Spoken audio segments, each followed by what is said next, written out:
आपल्या असलेल्या मात्र ज्यावेळेस बरोबर भिक्षा मात्र म्हणून मागत असताना राजाशी पट्टर आणि मंत्र आणि आपल्या घरामध्ये मात्र जाऊ लागलेली आहे. अनेक मनोनिया तेथे माने भिक्षा लोकरिया माते ग्रामवासी लोक बहुत आश्चर्य करते देधवा. ऐका नवल आहे, थोडं बोलू नका, बोललं की लक्ष जातेस. राजा राहून भीक मागा भीक दोन प्रकारची आहे. एक संतांसाठी भीक मागणं वेगळं, आपल्यासाठी भीक मागणं वेगळं. आणि हा गोपीचंद राजा भीक मागू लागला गुरुकृपेचा आशीर्वाद झाला. गुरुसाठी, गुरुच्या वचनासाठी आणि सर्वस्व संसाराचा त्याग करून भीक मागण्याचा अर्थ आहे. राजा रावणाने सुद्धा भीक मागितला, परंतु राजा रावण्यासाठी ज्यावेळेस जगासाठी ते स्वतःसाठी भीक मागितला. तुकोबांचं प्रमाण आहे.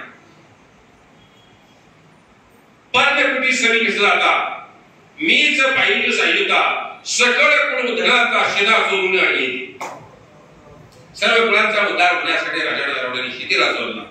तसं आणि राजा भीक मागू लागला. मागत असताना ज्या घरामध्ये तिची पत्नी होती अर्थांनी त्या घरामध्ये गेला आणि लोक म्हणू लागली काय नवल असेल. अरे गोपीचंद राजा हातामध्ये 4 रुपयाची झोळी गेला, अल्लाह निरंजन ठेवू लागला. काही वेळ लागला राजाला. त्या तुकोबाचा प्रमाण आहे. वेडा झालो आणि लाचावलो भक्तीशी आणि त्या भक्तीला मात्र लाचावला आणि त्या ठिकाणी गोपीचंद राजा मात्र भीक मागू लागलेला आहे. वैराग्यशील ते कोणी भरता आक्रोशे रुद्र न करी कांत माने कैसी विपरीत झाली वार्ता काय नपनाथा हे केले. त्यावेळेस गोपीचंद राजाची नवरी रडू लागली. आता नवऱ्याशी पहिली म्हणजे बायकोला रस वाटते का? दुःख वाटलं आणि काय दशा वेळ आला का माझ्या पतीला काय दशा झाली. राजा रावण 1444 राज्य असला माझा गोपीचंद आणि हातामध्ये 4 पत्राची जोडी घेतला. क्षंत माता मात्र म्हणू लागला. असं दुःख झालं आणि खळ मात्र रडू लागलेली आहे. म्या किंचित अन्याय केला राया यात सौटाकली प्रपंच माया नखन लगे तया ठाया कुठार कासाया पाणी रडू लागले. मी राजाला कधी दुःखवली आहे का? कधी दुःख दिलं का? कधी वाईट शब्दाने बोललं का? म्हणून राजा काय म्हणून प्रपंचाचा त्याग केला. प्रपंचाचा त्याग कशासाठी केला हे गुणी उत्तर बोलले का? म्हणून राजाची दशा काय झाली आणि काय म्हणून घराला सोडला, प्रपंचाचा त्याग केला आणि राजा वनवन भिडू लागला. असं गोपीचंद्रांची पत्नी रडू लागलेली आहे.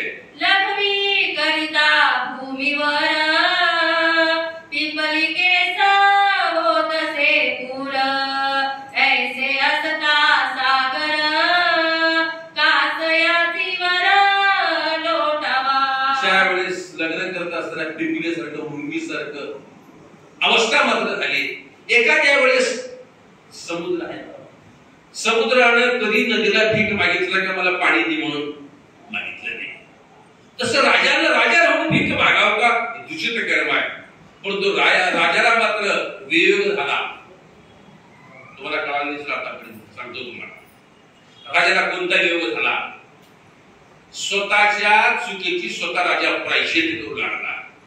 कोणतं प्रायश्चित? राजा विचार केला अशा मोठ्या महात्म्याला कुठं टाकला? विहिरीमध्ये टाकला आणि वरून शेण टाकला. ही अपराधाची क्षमा. कळालं का? अपराधाची क्षमा. कळालं का? आमची संस्कृती तसंच करतात. आपल्या हातून जर वाईट झालं तर त्या हाताला शिक्षा करतात. हाताला शिक्षा माहिती असेल तुम्हाला. एक तर सांगू कसं पुढे गौरवा काकाला 2 पत्न्या. गौरव काकाला एकच पत्नी होती. पत्नी असताना काकांचं जीवन म्हणजे साधं जीवन आणि गाडी करायचा धंदा आणि चिटकून तुडू लागला. चिटकून तुडत असताना एक लेकरू होतं 6 महिन्याचं आणि पत्नीने सांगितले काकांच्या बरोबर काकांच्या, अहो मी पाण्याला जाते. तेव्हा होतं पाण्याला जायचं माहिती, आता पाण्याला जायचं नाही, जळायला जायचं नाही, पाणी आणायचं काम न घ्यायचं, जोडवण्याचं काम न घ्यायचं, नशिबाला ते जळायचं. आणि पाण्याला निघून गेली. लक्ष ठेवा म्हणत्या बरोबर का हातामध्ये चिपळ्या आणि चिपून तुडू लागले आणि बरोबर दशा काळाली माझी मन झालेला नागर वाचा छंद या नामाचा घेतला असेल लाभाची असे पुढे चालले म्हणा धडा क्रपणाला बदायचा. अवस्था बिकट झाली. विठ्ठल विठ्ठल विठ्ठल विठ्ठल विठ्ठल विठ्ठल विठ्ठल विठ्ठल जप चालू केले. तेवढ्यामध्ये 6 महिन्याचा लेकरू रडत रांगत बरोबर काकाच्या चिखलाकडे आलं. चिखलामध्ये आलं. काका वरे बघतात कुठं विठ्ठलाला. अवस्था पांडुरंगाचं चिंतन करत असताना पायामध्ये आलं, मुडण्यामध्ये चिखलामध्ये लेकरू बेपत्ता झालं. वेगळा चालतं प्राण झालं.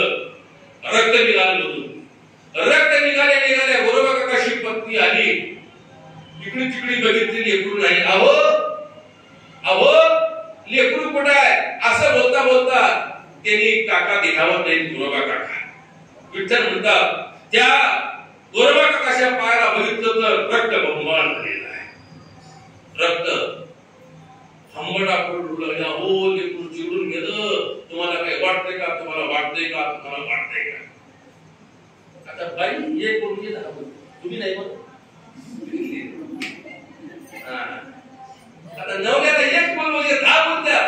मग गोरोबा काकाशी बायको 5-25 बोलल्यावर काका इकडे बोलावं लागते. मग तेवढ्यामध्ये ज्या वेळेस तुम्हाला कसं करता तुमचं बरं होईल तर आता बायला प्रॅक्टिस करते बोलायची आणि ते कोणशी पाहिजे गरज नाही आणि कुठे टिपशी ठेवायची गरज नाही. एक 25 शिव्या दिली 25 शिव्या दिल्या काकाला राग आलं. अगं काय म्हणत तेच म्हणतं. हातामध्ये सापडी होती गाडी करायची. चटकन बसवलं. आज तुझ्या डोक्यात घालू का म्हणल्या हात डोक्यापर्यंत गेलं. डोक्यापर्यंत गेल्या आणि बाई हुशार. तुम्ही माझ्या अंगाला स्पर्श केलं तर तुम्हाला पांडुरंगाची शपथ विठ्ठलाची. बाईला कुठे डोकं सरते काही कारण त्या विठ्ठलाची शपथ पांडुरंगाची शपथ. आणि हा पांडुरंग शपथ घातली. थोडे दिवस निघून गेले. आता शपथ घातल्यावर स्पर्श करायचं नाही. असं करता 6 महिने गेले. वर्षी गेलं. पुन्हा हिला दाई आली.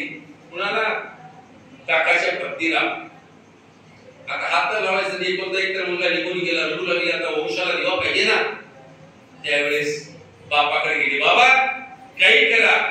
आता वंशामध्ये देवा नाही गाडी करायला. आता काही करा. आपल्या लहान बहिणीला माझ्या पतीशी लग्न. पुन्हा नवऱ्याला बोलून म्हटले आता शपथ तुम्ही पांडुरंगाशी घातला. आता माझ्या अंगाला स्पर्श करणार नाही. मग सासरा म्हटला का होत नाही म्हटला. वारकरी जावं तो दुसरी म्हटला. दुसरी पत्नी दिला. लग्न लावलं.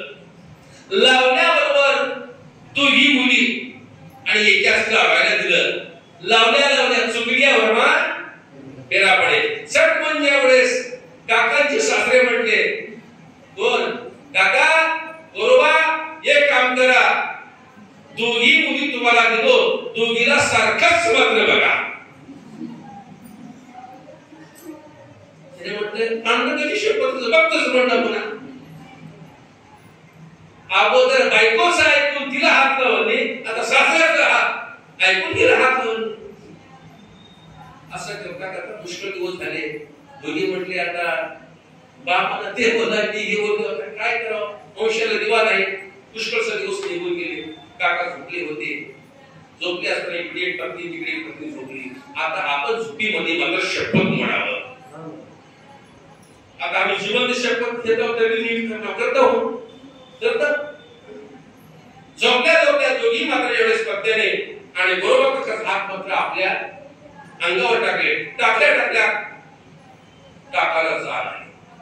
जाग आल्याबरोबर ज्यावेळेस बघितल्याबरोबर त्यावेळेस म्हणजे दोन्ही हात मात्र दोन्ही प्रत्यक्ष अंगावर आहेत.